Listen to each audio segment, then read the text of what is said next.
पीछे तक आवाज नहीं है भैया। धरती सबकी माता है। धरती माता की जय। भारत माता की जय। जय जवान जय किसान। जय जवान जय किसान। मैं बोलूंगा किसान मजदूर भाई भाई, आप बोलेंगे लड़कर लेंगे पाई पाई। किसान मजदूर भाई भाई, लड़कर लेंगे पाई पाई। किसान मजदूर भाई भाई, लड़कर लेंगे पाई पाई। मंच पर विराजमान हम सबकी प्रेरणा स्रोत आदरणीय विधाताई, आदरणीय हमारे किसान सभा के सभी साथी कुरवैया जी, सिंह साहब, शर्मा जी, मंच संचालन कर रहे हैं आदरणीय महामंत्री जी और उपस्थित सभी हमारी माताएं, बहनें और मेरे भाई बंधु। किसान के जो 3 कृषि कानून आए हैं उसके बारे में फौरी तौर पे आपको बताया गया है। मेरा काम है कि मैं आपको विस्तार से उन उदाहरणों के साथ आपको समझा दूं ताकि एक आम नागरिक होने के नाते आपको ये बात समझ में आए कि पीड़ा केवल किसानों की नहीं है, ये पीड़ा केवल खेतीहर मजदूरों की नहीं है, ये पीड़ा उस आम उपभोक्ता की भी है जो रोजमर्रा की, जैसा अभी शर्मा जी बता रहे थे कि 200 रुपए की मजदूरी करता है तो वो भी अनाज दाल तिलहन खरीदता है, खाता है। अगर उसकी थाली 200 रुपए से ज्यादा की महंगी हो जाए एक दिन की तो वो 200 रुपए में अपने घर का एक दाना नहीं खरीद पाएगा। ये कानून हर प्रकार से रोजमर्रा की जिंदगी में, चाहे वो हमारी गृहणियां हो, चाहे एक आम नौजवान जो अपने घर से पैसे मंगा के किराए के कमरे में रह के पढ़ाई करता हो, चाहे वो व्यक्ति जो नौकरी करके रोज मजदूरी करता हो, सरकार कहती है कि ये कानून जो है वो किसान हितैषी है। और तमाम मीडिया घराने जो बड़े बड़े उद्योगपतियों की अनुदान राशि पे चलते हैं वो ये कहते हैं कि ये बहुत बड़े ऐतिहासिक कदम है, इसके बाद ऐसी क्रांति आएगी कि किसान को समर्थन मूल्य तो छोड़िए, समर्थन मूल्य से कहीं ज्यादा मिल पाएगा। अगर मैं गलत नहीं हूं तो यही कहा है। मैं आपसे ये पूछना चाहता हूं कि आपने जितनी भी पुरानी पिक्चरें देखी हैं या अखबार आप आज का पढ़ते हैं, आपने कभी ये सुना किसी किसान ने आपसे आके कहा हो कि नहीं साहब मैं बड़ा खुश हूं, मुझे समर्थन मूल्य मिलता है? आज तक हिंदुस्तान में, ये मैं नहीं कह रहा, ये आदरणीय हमारी जो वर्तमान सरकार मोदी जी की है उसकी 2015 की शांता कुमार कमेटी की रिपोर्ट कहती है कि इस हिंदुस्तान में मात्र 6% अनाज किसानों का, यानी 6% किसानों का ही फसल जो है वो समर्थन मूल्य पे खरीदा जाता है। ये मैं नहीं कह रहा हूं, ये सरकार की 2015 की शांता कुमार कमेटी की रिपोर्ट कह रही है कि मात्र 6% ही समर्थन मूल्य पे खरीदा जाता है। इसका मतलब सरकार स्वयं ये मानती है कि 94% जो हमारी उपज है वो समर्थन मूल्य पे नहीं खरीदी जाती है। लेकिन इसके बाद भी सरकार ये दावा कर रही है कि समर्थन मूल्य छोड़िए, आपको समर्थन मूल्य से ज्यादा मिलेगा। चलिए मान लेते हैं, मात्र 10 दिन के लिए जब आदरणीय शिवराज सिंह जी मॉडल एक्ट में संशोधन करके मंडियों का निजीकरण पहले से ही करना चाह रहे थे क्योंकि उन्हें मोदी जी की बातें बहुत जल्दी अनुसरण करनी होती है, तो उन्होंने मॉडल एक्ट का संशोधन किया तो 10 दिन के लिए मध्य प्रदेश की मंडियां बंद थी। उस 10 दिन में हाल ये था कि 3880 का हमारा सोयाबीन 2500 रुपए से नीचे बिक रहा था। कहां थी सरकार की वो प्राइवेट व्यवस्था जो हमें समर्थन मूल्य से ज्यादा देने का दावा कर रही थी? दूसरा सुन लीजिए, स्टॉक लिमिट की बात हमारे आदरणीय साथी कर रहे थे, सरकार ने स्टॉक लिमिट हटाने की बात करी। सरकार झूठ इतना अच्छा बोल देती है कि कुछ कहा नहीं जा सकता, मीडिया उसको बिल्कुल लाग लपेट करके मकबल का जूता जिसे कहते हैं वो आदरणीय सरकार के पास है। आज जब आलू की कीमतें बढ़ रही हैं तो सरकार के 15 दिन पहले वाले कानून जिसमें उन्होंने कहा कि लिमिट हटा देते हैं, मजबूरन उसी सरकार को अपने कदम वापस लेके आलू के लिए स्टॉक लिमिट लगानी पड़ी। क्यों? क्योंकि काला बाजारी बढ़ रही थी। ये वो उदाहरण है कि आप झूठ बोलते हैं कि काल लिमिट हट जाएगी। पहले कानून में सरकार ने कहा कि मंडियों के निजीकरण से किसान आजाद हो जाए। हम गुलाम तो कभी थे ही नहीं। आज मेरे खुद के गुना जिले में राघोगढ़ में मैं रहता हूं, वहां की हमारा सोयाबीन की जो फसल होती है वो पड़ोस में नदी पार करके पार्वती छबड़ा मंडी राजस्थान में बेचने की अनुमति आज भी हमारे खेत से बिकता है। अशोकनगर डबरा की धान के किसान अच्छे दाम के लिए कोटा मंडी राजस्थान जाता है। मालवा का, निमाड़ का जो किसान है जो अरबी उगाता है निमाड़ में, वो आजादपुर मंडी डेली भेजता है। हम कहां गुलाम थे? गुलाम तो साहब आपने आजादी दी है उन उद्योगपतियों को, जब वो बाहर माल लेके जाता है तो रस्ते में पड़ी हुई सारी मंडियों का जो टैक्स उन्हें देना पड़ता था, अब वो टैक्स उन्हें नहीं देना पड़ेगा। क्यों? क्योंकि आजादी है साहब, कोई कहीं से भी खरीद सकता है। और सरकार कहती है, जैसे आपने अमेजोन का ऐड देखा है कि भाई पैन कार्ड हो, ईमेल आईडी हो, अमेजोन पे बेचो फ्री, तो सरकार कहती है कि आपके पास पैन कार्ड हो, व्यवस्थित हो, आप आके खरीद सकते हैं। यानी आज इंदौर के पास में जैसे उदाहरण दिया, चलो मऊ के पास ही किसानों के पास जाके कोई रात को बढ़िया सेटअप जमाए, अच्छे पोस्टर छपवाए और एक फर्जी कट्टा छपवा ले जिसपे कोई जीएसटी नंबर ना हो और दुकान लगा के कहे कि साहब मैं आपका अनाज खरीद रहा हूं, मैं आपका गेहूं खरीद रहा हूं। दिन भर उसने आपका गेहूं खरीदा, सुबह होते ही वो रवाना हो गया, तो आप किसके पास जाएंगे? सरकार के पास। सरकार क्या कहेगी कि आपके पास तो कोई पर्ची नहीं है, इस पर्ची को हम मानते नहीं है। क्यों? क्योंकि सरकार कहती है कि ऐसे कानूनों का निराकरण करने के लिए एसडीएम के पास जाना पड़ेगा। वो एसडीएम जो सीधे कभी किसान से बात नहीं करता, वो कलेक्टर जिसके पास कभी ज्ञापन देने अगर किसान हजारों की संख्या में चले जाए तो पहले वो अपने पीए से पूछता है कि बाहर लोग कितने हैं। अगर वो कहे 700 सवा 100 किसान है तो कह देते एडीएम को भेज के ज्ञापन ले लो, ये मेरा काम नहीं है। मैं खुद उदाहरण दे सकता हूं अपना, जितनी बार हम ज्ञापन देने जाते हैं कलेक्टर से बहस करते हैं, उसके ऊपर दबाव बनाते हैं तो कलेक्टर बाहर आता है, जब उसको समझाते हैं कि मिस्टर कलेक्टर आप जनता के नौकर हैं, तब जाके वो ज्ञापन देता है और छूट दे ये कह देता है कि मेरा काम नहीं है। जनता की सुनवाई करने की फुर्सत जिन अधिकारियों के पास नहीं है, सरकार कहती है वो हमें न्याय दिलाएंगे। और लोकतंत्र में मौलिक अधिकार जो किसानों का है, कानून के लिए कोर्ट जाने वाला, सरकार ने उस पर एक लाइन लगा के लिख दिया कि आप कोर्ट नहीं जा सकते हैं। अगर मैं कोर्ट नहीं जा सकता हूं तो मेरे साथ हुए अपराध का, मेरे साथ हुए छलावे की मैं आवाज कहां लगाऊं? अडानी अंबानी जी के सामने हमारे मोदी जी नतमस्तक हो जाते हैं। उन अडानी अंबानी के सामने जब ये केसेस आएंगे कॉन्ट्रैक्ट फार्मिंग के, मंडी में खरीदी की, प्राइवेट निजी में, तो क्या ये अधिकारी और कलेक्टर आपको लगता है हमारी सुनेंगे? ये शर्मा जी वकील है, अच्छे खासे गवाह है, आप इनसे पूछ लीजिए कितनी सुनते हैं कितना नहीं सुनते हैं। ऐसी परिस्थिति में पहले कानून ने, सरकार ने साफ कहा कि आपको निजी मंडियों में व्यापारियों को टैक्स नहीं देना पड़ेगा। आप आज की व्यवस्था को लीजिए, आज की व्यवस्था में सरकार की खुद की सरकारी मंडी है, हम अनाज सरकारी मंडी में बेचते हैं, हमको जो पर्ची मिलती है वो किसी व्यापारी की नहीं मिलती है, उस पर गोल सील लगी रहती है मंडी इंदौर। यानी अगर कल को मेरा कोई पैसा खा के भाग गया तो मैं केस कर सकता हूं, या वकील साहब मेरी मदद करेंगे और मैं कह पाऊंगा कि साहब देखो मेरा पैसा खा के भाग गया। लेकिन निजी मंडी में आपके साथ ये कोई अपराध हो गया तो आप कहां जाएंगे? एसडीएम और कलेक्टर के पास। और वो पर्ची मानेगा? पर्ची किसने दी, क्या सबूत आपने बेचा, कितने लोग गवाह हैं कि आपने खरीदा था, ये बातें कौन बताए? सरकार ने कहा कि उसमें टैक्स नहीं लगेगा। तो आप बताइए, व्यापारी तो व्यापार करता है फायदे के लिए, तो जो फायदे के लिए व्यापार करता है वो सरकारी मंडी में क्यों जाएगा? वो माल खरीदने के लिए निजी मंडी में जाएगा।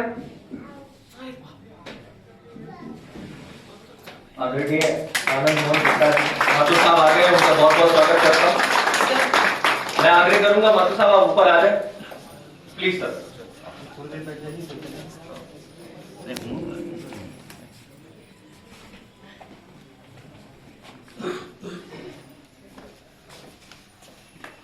नमस्कार।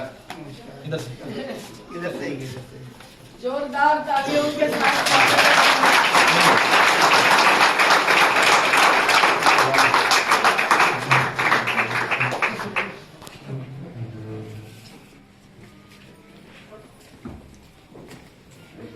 जोरदार तालियों के साथ स्वागत किया जाए माथुर साहब का। पीछे तक से तालियां आनी चाहिए।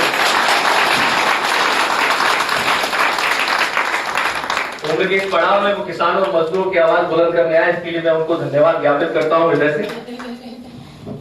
तो मैं कह रहा था कि पहले कानून में जब सरकार ने कहा कि मंडियों में व्यापारियों का टैक्स नहीं लगेगा, तो मैं आपसे पूछता हूं, अगर आप व्यापारी होते और आपको अपना मुनाफा देखना होता तो आप प्राइवेट मंडी में जाते हैं सरकारी मंडी में? आप जाते हैं प्राइवेट मंडी में, क्योंकि आपका टैक्स नहीं लग रहा है। और जब प्राइवेट मंडी में टैक्स नहीं लगेगा, सारे व्यापारी प्राइवेट मंडी में चले जाएंगे, तो ये जो सरकारी मंडी की व्यवस्था है इस समय के साथ सोते ही समाप्त हो जाएगी। आपको जान के हैरानी होगी कि मंडी के सारे कर्मचारियों की तनख्वाह उसी टैक्स से निकलती है जो व्यापारी मंडी में देता है। और सरकार जो प्राइवेट मंडी ला देगी तो वो सारे कर्मचारी सड़कों पे आज इसलिए है क्योंकि उनको मालूम है ये जो टैक्स हम देते हैं, अगर वो टैक्स व्यापारी या मंडी में नहीं देगा, सरकारी मंडी खत्म हो जाएगी तो उनके बच्चे सड़क पे आ जाएंगे, वो भूखे मर जाएंगे। सरकार उनके साथ भी छलावा कर रही है। मंडी की व्यवस्था में आज मूलचूल परिवर्तन की जरूरत है, हम खुद मानते हैं। सरकार स्वयं मानती है कि भाई 6% की सरकारी खरीद होती है। आज भी हमको किसी भी फसल का, आज का उदाहरण ले लीजिए, मक्का 1900 लगभग की मक्का 700-800 रुपए बिक रही है, सरकार का कोई अंकुश है? सारी फसलें जो समर्थन मूल्य से बिकती है उसमें सरकार का कोई अंकुश है? आज आपकी अपनी व्यवस्था में सरकारी में आपका कोई अंकुश नहीं है श्रीमान, लेकिन आप बड़े जोर शोर से छाती ठोक के कहते हैं कि निजी व्यवस्था में हमारा अंकुश होगा और हम सारी व्यवस्था ठीक कर देंगे। निजी व्यवस्था, वो निजी व्यवस्था जिसके निजीकरण से आज तक हिंदुस्तान को कोई फायदा नहीं हुआ। अस्पतालों का निजीकरण करा तो बड़े बड़े अस्पताल आज छोटी से छोटी जांच के लिए 100 रुपए अतिरिक्त ले रहे हैं, लिख के क्या कि कोविड चार्ज है। बैठने की जगह नहीं देते, हाथ के लिए सैनिटाइजर नहीं देते, लेकिन आप ब्लड टेस्ट कराने चले जाएंगे तो 200 रुपए के ब्लड टेस्ट में 100 रुपए जोड़ के ये कह देंगे कि साहब कोविड चार्ज लगता है। सरकारी व्यवस्था सुचारू नहीं है, वहां कोविड की जांच नहीं हो सकती, इसलिए मजबूरन आदमी को 6,000 रुपए लेके कोविड की जांच करनी पड़ेगी। ये होती है प्राइवेट व्यवस्था। वो प्राइवेट स्कूल जो मोटी मोटी फीस लेकर तो सरकार का कोई अंकुश नहीं होता। आपके सरकारी स्कूल अच्छे नहीं, इसलिए मजबूरन एक मजदूर को भी ये सोचना पड़ता है कि मेरे ग्रामीण अंचल में कोई अगर सीबीएसई स्कूल नहीं है तो एमपी बोर्ड इंग्लिश मीडियम का किसी हमारे भाई ने पढ़े लिखे ने खोल दिया, तो वो बच्चे को सरकारी में नहीं, फ्री में नहीं, पैसे लेके पढ़ाना चाहता है। क्यों? क्योंकि वो मेहनत ही इसलिए कर रहा है साहब कि उसका बच्चा एक दिन पढ़ लिख के मजदूर न बने, कुछ बड़ा आदमी बन सके। ये होती है प्राइवेट व्यवस्था। इसी प्राइवेट व्यवस्था के तहत किसानों को पहले से लूटा गया है साथी। ये जो आप देखते हो ना बीज ये सारी चीजें, कीटनाशक हम नहीं देते, हमें शौक नहीं है। हम भी चाहते हैं कि हम ऐसी मजबूत खेती करें जिससे देश के पेट में एक ऐसा अनाज जाए जिसमें एक भी दाना, एक भी बूंद किसी कीटनाशक की नहीं हो। लेकिन ये तो षड्यंत्र होते हैं।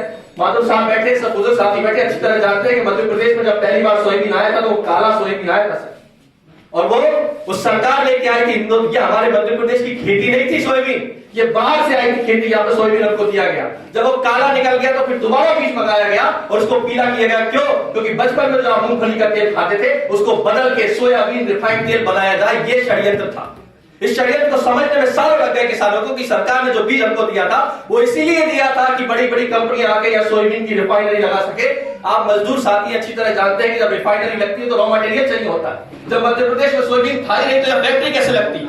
उसके लिए जरूरी था कि किसानों को यह प्रेरित किया जाए कि यह बहुत अच्छा बीज है, इससे आपको बहुत लाभ होगा। और उसकी मजबूरी यह हुई कि लोगों ने मूंगफली उगाना छोड़ दिया। आज गुना जिले में पूरा चंबल संभाग कहीं मूंगफली नहीं उगती है। हम भी सोयाबीन का तेल खा रहे हैं। क्यों? क्योंकि बचपन में बड़े बड़े पीपे में आता था टीन के आपकी मूंगफली का तेल। अब वो क्या हो गया है? Sunflower oil, rice brand oil और कोई ऑस्ट्रेलिया का ऑयल जिससे कैलोरीज नहीं बढ़ती है। ये सब ब्रांडिंग होती है। क्यों होती है? किसान को मजबूर बनाने के लिए। ये सारा षड्यंत्र इसलिए नहीं हो रहा है। ये 3 बिल लाके ये रुक जाएंगे। ये 3 बिल में मैंने आपको एक बिल बताया, दूसरे बिल का उन्होंने बताया स्टॉक लिमिट हटा देंगे। स्टॉक लिमिट ऐसे ही नहीं हटाई, उसमें लिखा है अनाज दलहन तिलहन जितने भी चीजें हैं सबको आवश्यक वस्तु की सूची से हटा दिया। आवश्यक वस्तु मतलब सरकार उसकी खरीद करे इसकी कोई गारंटी नहीं है। उदाहरण साफ है, मध्य प्रदेश में ग्रीष्मकालीन मूंग नहीं खरीदी गई और बड़े ही हंसते हुए कृषि मंत्री ने कह दिया कि साहब गेहूं खरीदी हमने ज्यादा कर ली थी तो भंडारण की व्यवस्था न होने के चलते हम ग्रीष्मकालीन मूंग नहीं खरीद पाए।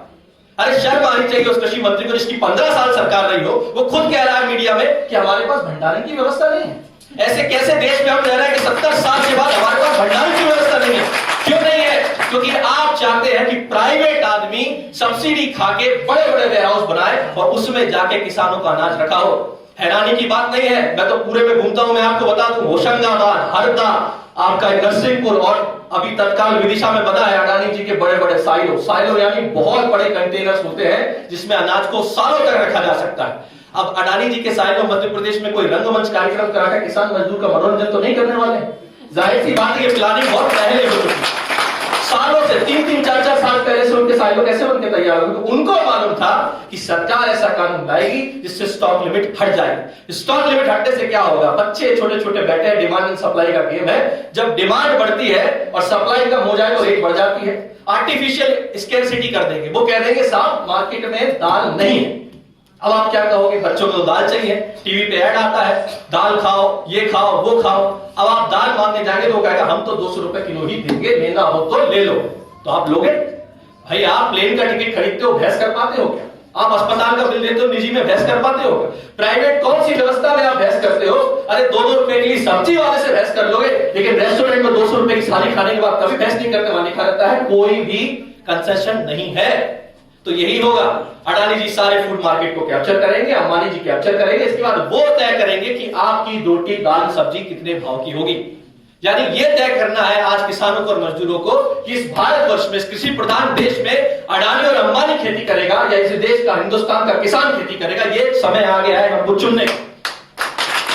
स्टॉक लिमिट खत्म करने से ये होगा कि पहले तो प्राइवेट मंडी में किसान को लूट लो, औने पौने दाम दो, जाएगा कहां? बक्के जाएगा कलेक्टर के पास। हम एक फोन लगा देंगे कि अडानी जी का प्रतिनिधि आ रहा है। अरे मोदी जी को एक फोन अंबानी जी के यहां से चला जाए तो अंबानी नहीं जाता है मिलने, उनका प्रतिनिधि मिलने जाता है। और उस प्रतिनिधि के लिए गेट से लेकर अंदर जब तक वो मोदी से नहीं मिल जाता सब लोग हाथ जोड़ के खड़ी रहते हैं। ये आप किसी से भी पूछ सकते हैं, ये जग जाहिर बातें हैं। और ऐसा ही होता है, सरकार चाहे किसी की रहे इन्हीं के आगे झुकती है। क्यों? क्योंकि ये लोग उनको चंदा देते हैं। आज हम मध्य प्रदेश में बैठे हैं या करोड़ों की खरीद फरोख्त की बात चल रही है, ये आंकड़े आम बहुत काल्पनिक नहीं है, ये बिल्कुल आंकड़े बिल्कुल सही आंकड़े हैं। इतने में ही खरीदते हैं, इतने में ही अपनी असमत बेचते हैं। क्यों? क्योंकि उद्योगपतियों से चंदा लेके, ये व्यापारी जो है उनसे चंदा लेके चुनाव लड़ते हैं। 2-2 करोड़ 3-3 करोड़ का चुनाव हो गया एक विधायक का। ऐसे में जो वो पैसा लेके चुनाव लड़ता है तो क्या जनसेवा करने के लिए लड़ेगा? पहले तो 4 करोड़ वसूलेगा, उसके बाद 4 करोड़ कमाएगा कि अगले चुनाव में कैसे लगाऊं। ये लोग आपकी सेवा करेंगे और आप सोचते हो आपके लिए जनप्रतिनिधि लड़ेगा। क्यों लड़ेगा? उसने तो वोट भी पैसा देके खरीदा है, वो तो वोट भी पौवा और मुर्गा देके खरीदने की कोशिश करता है। वो जनप्रतिनिधि आपके लिए लड़ेगा? लड़ना तो आपको पड़ेगा साहब, क्योंकि आपके आने वाली पीढ़ी का भविष्य का सवाल है। तीसरे कानून में सरकार कहती है कि अनुबंध खेती कर लीजिए, आप किसान बिल्कुल गुलाम था।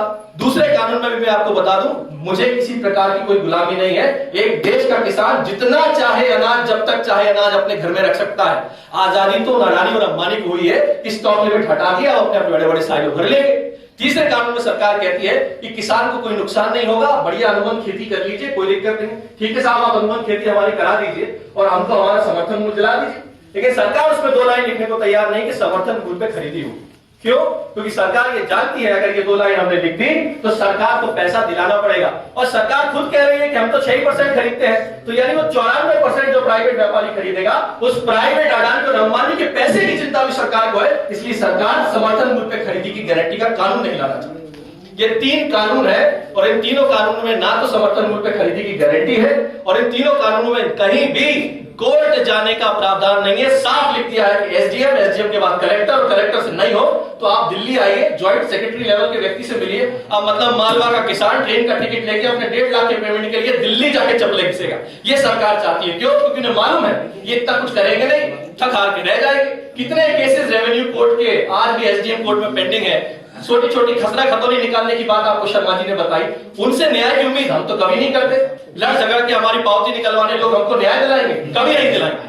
चौथा कानून सरकार लाने वाली थी लेकिन वो संसद का सत्र थोड़ा छोटा हो गया। उन्होंने कहा इतने पर भी अगर हिंदुस्तान का किसान खेती नहीं छोड़ता है तो हम बिजली बिल अमेंडमेंट करके लाएंगे और उसके बाद ये होगा कि इस देश में किसान की खेत की बिजली, आज हमारे टेम्पररी परमानेंट कनेक्शन अलग होते हैं खेत के, और उसके बाद हमारा घर का बिजली का अलग रेट होता है। लेकिन सरकार करेगी सबकी रेट, उद्योग की रेट, मॉल की रेट, आपके घर की रेट, हमारे घर की रेट, हमारे खेत की रेट सब बराबर होगी। इसके बाद डीबीटी योजना के तहत जैसे आपकी सिलेंडर की सब्सिडी आती है, जो कभी आई या कभी नहीं आई, कौन चेक करने अकाउंट में जा रहा है, उसके लिए किसान टकटकी लगाए, लंबे चौड़े बिल लेके किसान पहले पेमेंट करे, कर्जा नहीं चुका पाए तो आत्महत्या कर ले। क्यों? क्योंकि अडानी अंबानी मेहुल चौक से जैसे लोग छोड़ के भग जाएंगे, कोई कुछ नहीं करेगा। लेकिन किसान अगर 5,000 का बिजली का बिल नहीं देगा तो उसकी आंखों के सामने उसकी मोटर और पाइप घसीट के ले जाते हैं और कॉलर पकड़ के उसको ले जाते हैं। आज पराली जलाते हुए एक उत्तर प्रदेश के किसान की कॉलर पकड़ी कि नहीं पकड़ी? लेकिन अर्नब गोस्वामी की कॉलर पकड़ ली तो हंगामा हो सकता है, लेकिन किसान की कॉलर पकड़ ली तो हंगामा नहीं होगा। इस देश में किसान और मजदूर की कोई अहमियत सरकार नहीं समझती। क्यों? ये तो वोटर है, 5 साल में एक बार लोग लुभाने वादे कर दो, इसके बाद तुम कौन हम कौन नहीं जानते। इस लोकतंत्र की परिभाषा को बदलने का काम इस देश के राजनेताओं ने पीढ़ी दर पीढ़ी 70 साल में किया है। लोकतंत्र कहता है कि जनता मालिक और नौकरशाह या आपके सेवक है, आपके ये नेता आपके जनसेवक है। लेकिन परिभाषा क्या है?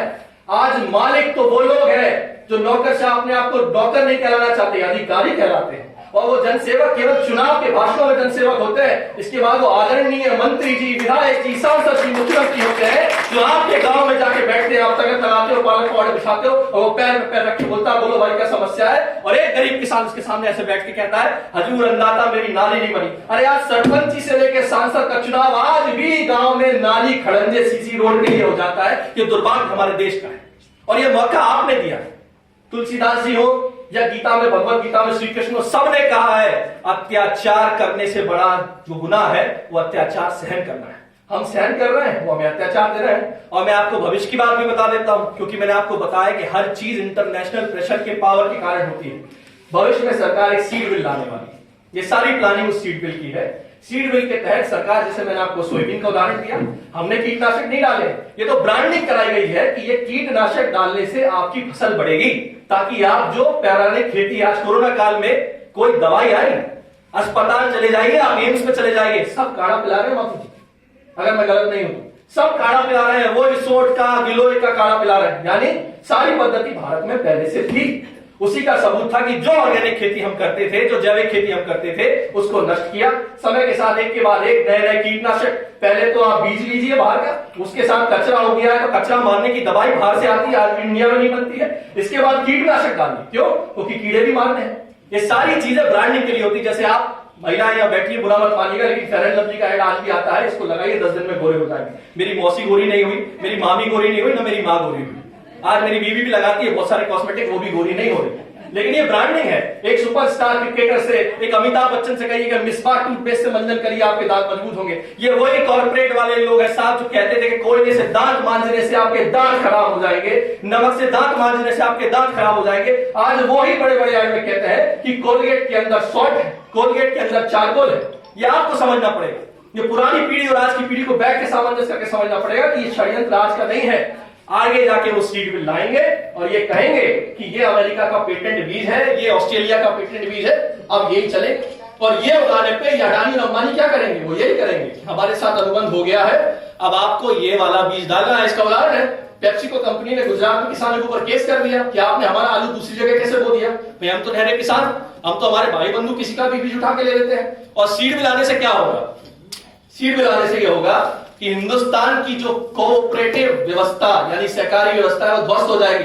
अगर मैं गलत नहीं हूं तो आज हमारी सारी सहकारी समिति ही बीज उत्पादन समिति का काम करती है। तो जब बाहर से बीज आने लगेगा और उसी की अनुबंध खेती में पाबंदी होगी कि यही लगाना है, तो हमारी सहकारी समिति जो किसानों की होती है उससे बीज खरीदेगा कौन? सारी व्यवस्था ऐसी कर दो कि मजबूरन हमें सर झुका के ये कहना पड़े कि माननीय अडानी और अंबानी और बड़े उद्योगपति आपसे चरण वंदना करते हैं कि हमारी खेती ले लो, हमें पैसा दे दो और हम अपनी खेती छोड़ के जा रहे हैं। क्योंकि जमीनों को हथियाने का षड्यंत्र है। गांव के लोगों को समझना होगा कि गांव में ही जमीन बची है। उद्योग लगाने के लिए 3 चीज चाहिए, बिजली, पानी और जमीन। बिजली की कोई कमी मध्य प्रदेश में नहीं है। बड़े बड़े बांध बन गए, आनंदी दीदी 30 साल से संघर्ष कर रही हैं, इसलिए बिजली की कोई कमी नहीं है। जबरदस्ती बिजली काटते हैं बताने के लिए कि यहां बिजली की कमी है। महंगी महंगी रेट टैक्स देके सरकार यहां हमसे वसूलती ताकि आपको लगे कि बिजली की कमी है। मध्य प्रदेश में सरप्लस बिजली है कि हम दूसरे राज्यों को बेच सकते हैं, लेकिन बिजली सस्ती मिल जाएगी यहां आके उनको। इसके बाद नदियों की कोई कमी नहीं है मध्य प्रदेश में। नर्मदा जैसी नदी है, चंबल जैसी नदी है, तमाम नदियां हैं, पार्वती नदी है। इसके बाद जमीन कहां है? जमीन तो साहब शहरों में बची नहीं।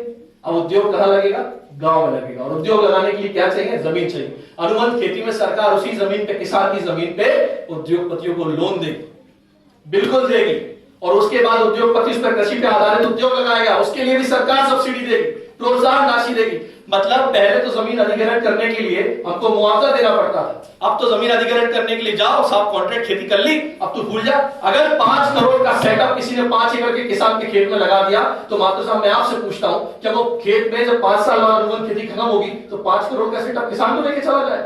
एड़िया रगड़ रगड़ के किसान मर जाएगा, लेकिन वो खेत नहीं छोड़ेगा।